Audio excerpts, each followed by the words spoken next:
Welcome to Tony McGee's Pro Football Plus. No matter how you read it, it's three things that happened on Monday night. Something happened to the defense, something happened to the discipline, and something happened with drop balls. I'm on location right now. Gary Clark is at the Playboy Club, but we have a good show for you, and we'll be back in a moment.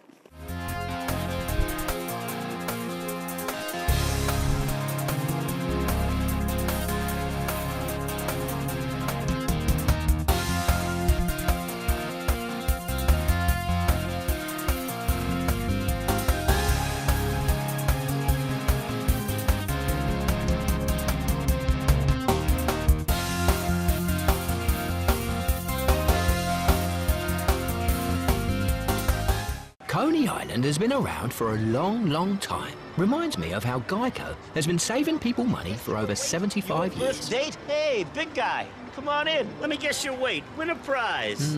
Sure, why not? 12 ounces? Sorry, mate, 4 ounces. I've been taking the stairs lately. You win, big guy. Sorry. Excuse me. Wow, he looks so much more real on TV. Yeah. Over 75 years of savings and service. Get your rate quote today.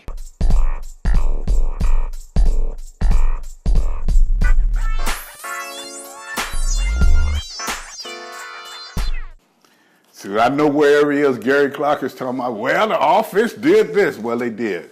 Cousins played a pretty good game. Some of the throws that he threw were dropped.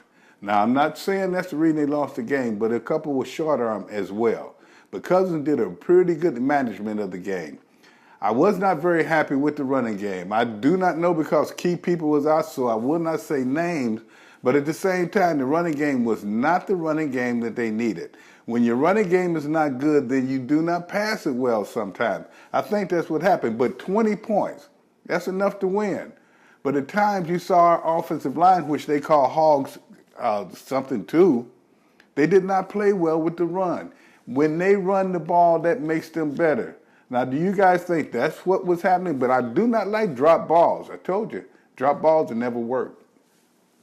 Thank you, Mr. McGee. As always, the wisest man on the set, 14 years in the NFL, one of the great all-time sack leaders you know all. Gary Clark today is at an event in National Harbor, so I have the rest of the brain trust with us, Tony. Donna Hopkins, Redskin reporter, she goes to every single game. She's logged more frequent flyer miles than anybody I know. How do you do it, Donna? That gives me those extra vacations. Okay. And of course, our walking encyclopedia of the NFL is with us today, Adam Batacci. Donna, one of the things that everybody decried last year was the fact that every team in the NFL could run up the middle on the Washington Redskins. And I think that's one of the things they addressed in the offseason. If you look at the interior of the line, you look at guys like McGee, Allen, Wood, Ioannidis, and you've got Zach Brown supporting the run. That is one of the best units for stopping the run. And what did they do to Hunt? Yeah, I think that was the main focus right there, is shutting him down. If you could shut him down, then you would just have to contend with Alex Smith, which that was hard in itself.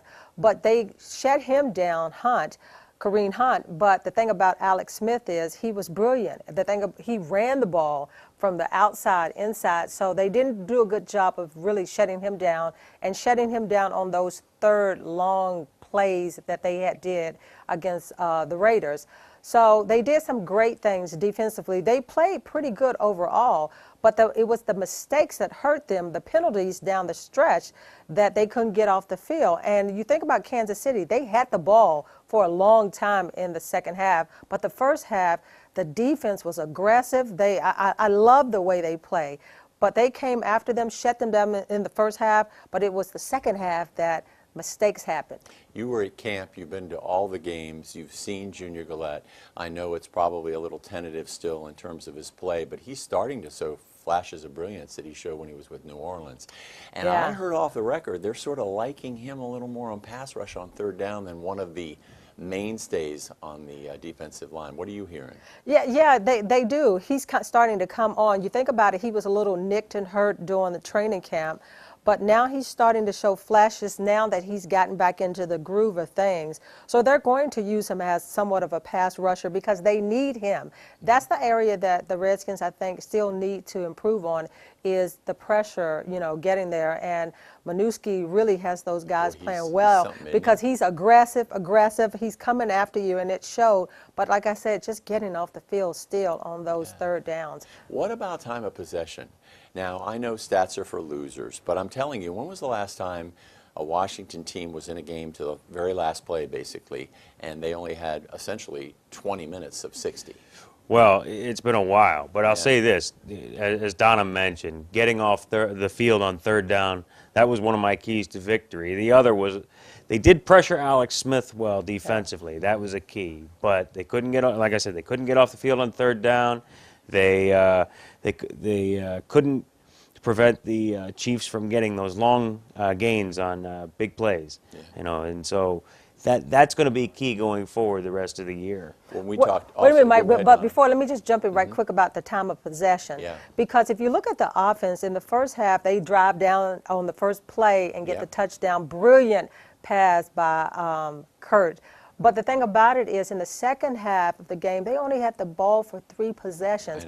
And the offense was productive if they could have gotten the ball, but they really didn't get the ball enough in the second half to even be productive. You have to score touchdowns in the red zone, though. Well, yeah, two of those episodes where you should have had 7 points. You got to have 7 points Yeah. instead of 3, and unless you do that, you're not going to beat the team. But a team even like beyond Kansas that, City. still, Adam, they did not have the ball enough in the second half to Right. even go down the field. But that's where I mean, third you down look at becomes a you look factor. at that time of possession, and Kansas City wins that by a huge margin. Everybody talked about them being gassed because Yeah. they were on the field so long. Yeah, the defense. Part of the reason maybe why people were getting knocked out, but yet coming back in the game. Were Yeah. they gassed? You saw it close up. Were they gassed? Well, anytime that you're on the field that much in the second half, yeah, you're going to run out of energy. And the offense was not on the field enough to give the defense those breaks and everything. So, of course, they're going to be gassed. One of the things Donna was talking off the record, we only have about 10 seconds, there's 20 seconds left, was that because there were all these injuries in the past, a lot of these second-tier players got to play a lot last year, and now they're really beginning to contribute as starters or backups to the starters. Are you seeing that? I am, and particularly Kendall Fuller. I mean, like last week against Oakland, he was a big factor. He was a big factor again against the Chiefs. So he's the one guy that comes to mind immediately. You know, I think we got to go to the panic room, though. I'm not quite settled in my mind as to this team and how it's going to produce. So we're going to go to the panic room when we come back and get some real answers from Tony McGee.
And now, the Panic Room with Mike Baker and Mac the Sack McGee.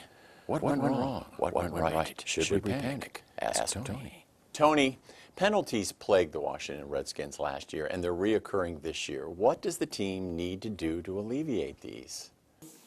You know, Mike, you asked me to come into the panic room, and you had some specific questions for me. You said that last year the Washington Redskins had a problem with penalties. They seem to have that again this year, and how do you alleviate it? Well, you work hard, and you are disciplined, and you do the things you need to do and take care of your job, and you will eliminate those penalties. Yes, that's a problem, but it's not hard to eliminate, and they get paid to eliminate those penalties. Tony, it's third down, 1 yard to go, less than a minute to play. Would you have thrown to Josh Doctson, or would you have tried to pick up the first down, eat up a little more clock? You can always tie the game with a field goal, but maybe take at least one shot after that first down in the end zone. What would you have done in the panic room? Basic one-on-one offense, when you are down near the goal line and you need to score, your offense needs to run the ball. No, I would not have thrown the ball. You have to run that ball. You need 1 yard. You got 5 big people in front to block for someone. You run the ball. You run the clock. You make sure that you're the tough guy on the block. No, you run the ball, not throw it. Tony, Chris Thompson was a major force against the Raiders, but the Chiefs seemed to neutralize him. He got only 8 or so touches of the ball. What did they do to take him out of the game?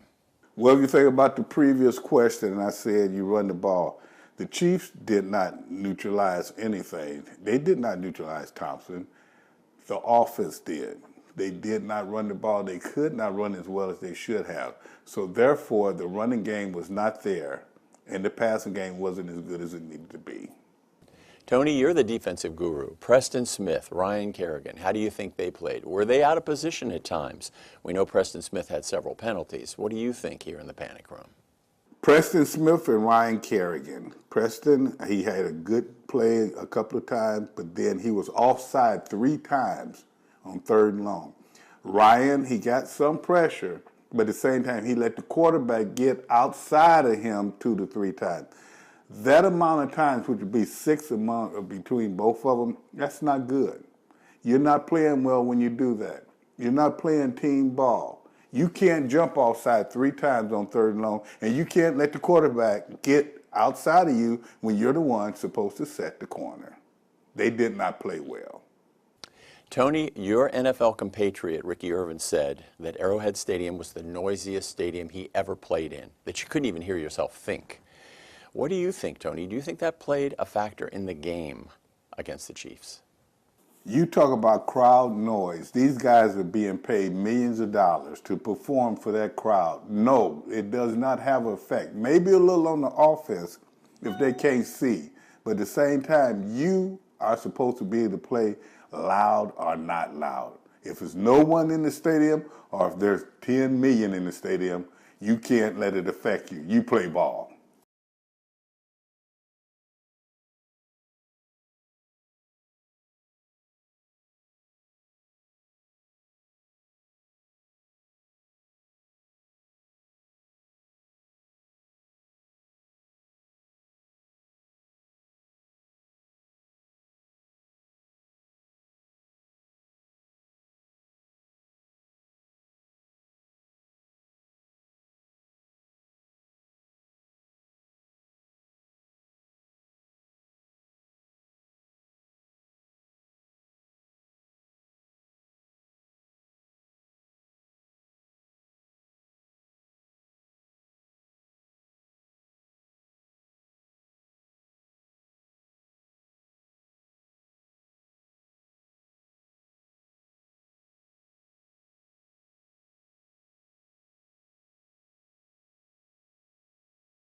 Yeah, I just saved a whole lot of money by switching to Geico.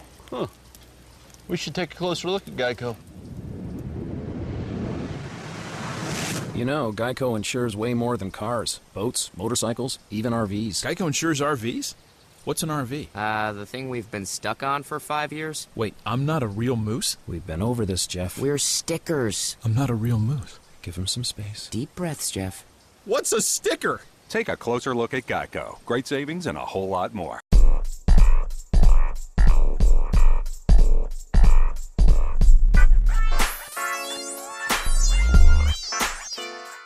As you look in the paper and you look at how it is, okay, you have the Eagles 3-1, you have the Cowboys 2-2, the Washington Redskins 2-2, and then 0-4 for the Giants. Do you know they have an opportunity to win this division still? I think Philadelphia, aberration. Yes, they've won a couple of games that they played well, a couple that they did not play as well. So I look at them right now having a great opportunity to take this division over. But you can't make the mistakes that they made, the penalties. So what you need to do is play ball and worry about getting all those mistakes straightened up during this bye week. Take an opportunity not only to get well, but to get rid of mistakes. Tony, you're brilliant. I love what you said about the NFC East. I'm just hopeful that the Redskins can be competitive and that in the end, The defense wins out, and they will win the division. What do you guys think? What do you guys think? Are you a little surprised that the Giants are 0-4, that Dallas is 2-2, and that the Eagles are 3-1, and they look pretty doggone good, Donna? Yeah, I wasn't surprised about the Eagles 'cause I think that they were going to be right where they were. Dallas, somewhat after they, had the successful season, but I thought that they were going to struggle a little bit on the offensive side of the ball as far as just the offensive line. But it's their defense, Dallas's defense, that's killing them because Dallas can score the points. But it was the Giants at 0-4 that I'm totally shocked about that because they put all this money into the defensive side of the ball last year, and they were supposed to be successful, but it's the offensive line of the Giants that cannot protect Eli Manning. But the Redskins, I thought that they would be right where they were or where they are, but I thought they would have one more win going into the bye week. So you're the general manager. You had an 11-5 team. You added even more players. Now you're going to finish this year 5-11. Is Eli gone? No, because it's hard to find a quarterback of his caliber still, and I think it's not so much Eli, but I question, is it somewhat coaching with that team right now? Are you surprised? Now be careful because a third of my family are Philadelphia Eagles fans, and they watch the show. Are you surprised at Doug Peterson's Eagles? No, I'm not at all. In fact, he's an Andy Reid disciple. A lot of people don't know that, and so that's what they did when after they fired Andy Reid. They brought him back, and it's working. So they definitely did the right thing in hiring Peterson. Carson Wentz is the real deal. You see him make plays that are almost astronomical, plays that the big guys make, right? He reminds me a little bit of Ben Roethlisberger. He's big, but he's also more athletic than Big Ben is. So he has the ability to scramble and make throws on the run. All right, who's going to win the division real quick? It's a toss-up, Mike, because you can put all the names in a hat of all the East divisional teams, and you pull it because that's how close it is. Even though the Giants are 0-4 right now, don't count them out because it's still a lot of football to go. But it's like an even division right now. Who's going to win it? Right now, I'd have to say Philadelphia. I mean, they are clearly the cream of the crop, and they're 3-1. I wouldn't crown them with that. No. You know, any team is only 4 injuries away from finishing at the bottom. That's the way they say it. John Riggins, real quickly, Donna. John Riggins talked about the Washington Redskins and their current play. He says he sees hope. He sees the nucleus of something special, similar to when he was playing. Do you see that?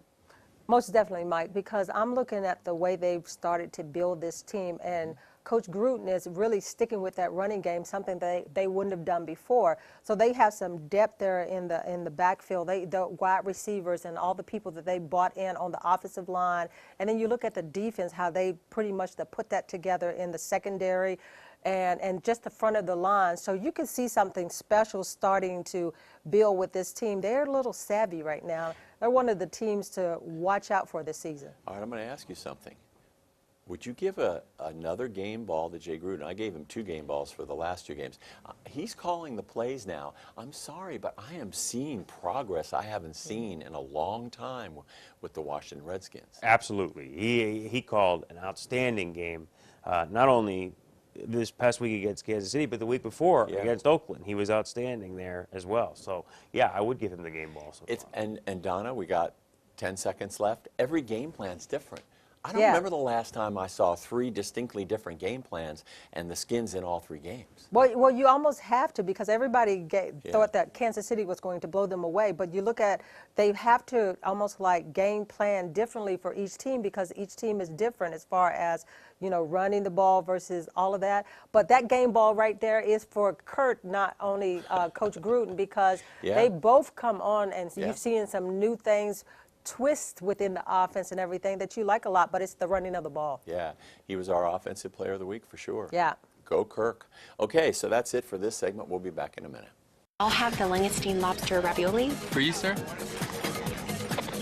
The original call was for langoustine ravioli. A langoustine is a tiny kind of lobster. Slight shellfish allergy rules that out. Plus, my wife ordered the langoustine. I will have chicken tenders and tater tots. If you're a ref, you way over-explain things. It's what you do. If you want to save 15% or more on car insurance, you switch to Geico. Sir, we don't have tater tots. It's what you do. I will have nachos.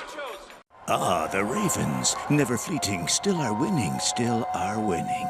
But when the pests come knocking at your door, and the bees that bumble sound like the roar of the stadium's rumble, and you see the ants and roaches creeping and crawling as the moonlight hits the floor, have no fear, for PMSI will rid you of those pests to scamper and scatter on your floor. Once they treat, nevermore. October is Breast Cancer Awareness Month, and now that my 18th annual Hoop It Up for Breast Cancer basketball tournament is over, I'm shifting gears for my 3rd annual Pink Ribbon Throwdown in incorporation with CrossFit of Laurel. We're having a health fair, but I want you all to come out on Saturday, October the 14th to throw down with me in my Pink Ribbon Challenge and also learn a lot about other things in our health fair. So I'm looking for you on Saturday, October the 14th, and Gary may be out there with this challenge too. You all come on out and be a part of Breast Cancer Awareness Month. Welcome to this week's Sports Bar Challenge. This week's game we have the Texans hosting the 4-0 Kansas City Chiefs. Crystal City Restaurant likes the Chiefs. Crystal City Sports Pub likes the Chiefs. Fairfax Hard Times likes the Chiefs. Henry's Ale House likes the Chiefs. Fairfax Outback likes the Chiefs. And Greavy's likes the Texans. Looks for this to be a tough, hard-fought game, but take Kansas City on the road. What's bugging you? What's bugging Gary Clark? What's bugging Gary Clark is this new segment we have, and we bring on animals each and every week. Mike, what do we have this week? Actually, I have a little fella called Terp. He's a terrapin, and he tells me that Maryland's going to do quite well the rest of the season. But if we want to get more in depth about these animals and also about what's bugging folks in the NFL, we go to Patty. Hi. Hi. I'm Patty from Pest Management Services, and I'm holding R2D2, a little box turtle that was actually rescued. He was a rescue turtle. And I actually own a pest control company, family owned and operated for 30 years. And we do residential commercial businesses. Our website is mypmsi.com. So if you ever have one of these, I would never kill one of these, just so you know. But we do exterminate other pests. And our segment is What's Bugging You? So we want to know what's bugging you as far as the NFL season this year. And we would like Christina from Long and Foster to tell us what's bugging her. Christina Mai with Long and Foster Realtors. What's bugging me has to be all of the changes with the rules and regulations in the league. For example, whatever happened to sudden death in overtime? You know, these boys leave their hearts and souls out on the field for 4 quarters, and so the game just keeps getting dragged on. And, you know, I always get asked, well, what about if you don't win the coin toss? Just step your game up, right? And that's what's bugging me. Thank you, Christina. That kind of bugs me too, Gary, because, you know, I used to like when you played overtime, you played till you win, but they've changed that. Cut it down. I tell you what, kick a field goal. Whoever scores first should win the game. That's the way I it is. feel. Unfortunately, I'm old school, but the rules are what the rules are. Now, which one of you guys are going to win the overtime with your turtles? Well, actually, my Terp has a running game. I think yours will win. Yes. I like yours name. Look how it's looking. Hey, what's up, bud? Well, I tell you what, they have changed it, and they say, you know, it makes the game better and everything, but at the same time, I feel like you have to go on and you win, and if it's a field goal. Now, if you score a touchdown first, you win, but you used to be if you scored a field goal. So we can't make everybody happy, but that bugs me a little bit too. So next week, come back and watch another of our segments of What's Bugging You. Hey, Tony, what's up? Ty Miller here in Pittsburgh with some thoughts on your Washington Redskins. What a game against the Chiefs the other night. I'm thinking to myself in the first half, this is a Super Bowl team. Not Kansas City, but Washington. But then they go in the locker room at halftime, eat some Kansas City barbecue, and come out sluggish. Preston Smith cannot stay on side. He jumps offside. Hey, man, watch the football. Then you get Terrell Pryor. He becomes a 6'4" wide receiver with alligator arms. Ooh, I'm so scared I can't catch. And what about Ryan Kerrigan? He never comes out of the locker room. He's never on the field. He loses contain against Alex Smith because Smith is running all over the place. So 2-2 is about right for this team. But there's some good news. You get the bye week. You can't lose that. Then you get the San Francisco 49ers before it gets real against the Eagles and the Cowboys. So, hail to the bye week. And we'll see you next time. I'm out. We're going to do one last segment. We're going to talk about Band-Aids. I know what you're thinking. No, not those kind of Band-Aids. All right, Donna, this might be, the Washington Redskins might have made the best progress in the offseason in terms of signings, in terms of drafting players, if you think about it. Think about what they've always wanted. They've always wanted two big towers for wideouts. Yep. They got them. They've always wanted to be able to stop the run. They've got Zach Brown. They've always wanted to be able to at least be in the top 10 in terms of sacks. They finally have that, 4 sacks in the last 2 games.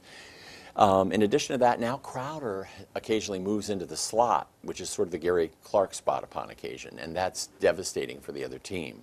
Yeah. Then they've got this weapon that they can use anywhere in Chris Thompson. They have everything they've always wanted. Who's responsible for that? Is it the vice president or the president and general manager, or is it the former head of player personnel? Who's responsible for that with the Skins? I think it's a little bit of all of them, because he put together some things before he left, and now, you know, they're starting, they're scouting. They've got, I think, some new scouts and so forth like that. So I think that it's starting to blend all in with all of those entities and everything. They're building from the draft. They're getting some late draft picks that are coming on. They made smart decisions as far as restricted free agency, but the only thing that they may not get a passing grade in is they did not get Kirk Cousins signed yet, and he should have been signed at least 2 years ago. We'll have a new graphic next week. It's called the Towers of Power. You know, by the time the season ends, this might be one of the most prolific wideout combinations in the league. Have you thought about that? I have, and you know, the size they have is big. I mean, Terrell Pryor is a big target, and you saw that in the game against the Chiefs.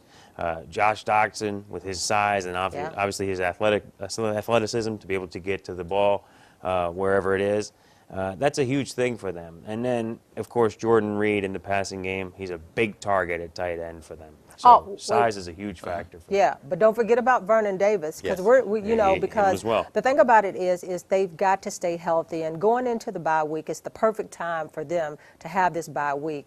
And the fact that, you know, they've got to get healthy and everything, because Jordan Reed is still nicked up, Rob Johnson, on the defensive end of the ball, you got some injuries and everything, but Vernon Davis has played well in these first stretch of the games. I'm going to throw this out to both of you. Most people have forgotten this, but one of the things that went on in the power struggle within the Redskin organization was Jay Gruden wanted more say in player personnel. He wanted to have more input in terms of who was signed, who was drafted, and then you see the game plays that he's calling. Is he the integral part of the success at this point? I would say he is. I mean, he's done a lot of good things in terms of play calling and getting players in position to succeed. So I would say that's a big factor as well. Is he the new? But I think in the past too, is you said that is he the nucleus? Is he the person that has made this ship go? I think he's part of the reason why it's going. Okay. But I think all the coaches in the past, Joe Gibbs and all of them, had some say in the personnel along with the general manager and the assistant general manager. So I think that he just has a little bit more, but it's always been that way. The coach needs to have a say in there because he's going to have those players on the field. Okay, crystal ball, we have about 40 seconds left. Is Greg Minuski the next Richie Pettibone? You know, that's hard to say because they're two different coaches, but I think Pettibone is in his own league and everything. But Greg Minuski, he is up and coming, and I like his energy. I like where he's taking this team. I think he just has his own technique as far as defensively, but I don't think he's Pettibone. Okay. But he's good. Yeah, I got in trouble when mentioning Gale Sayers last week, so I'm just being careful. Yeah. What do you think? Well, he did play for Pettibone, so he has a lot of those same tendencies. Too early to say. I think he's an excellent defensive coordinator, and he makes the right calls, but you have to get the personnel in there as well. So still too early yet. Yeah. Play Mac Brown. We'll be back. My tip of the week is one thing we all know.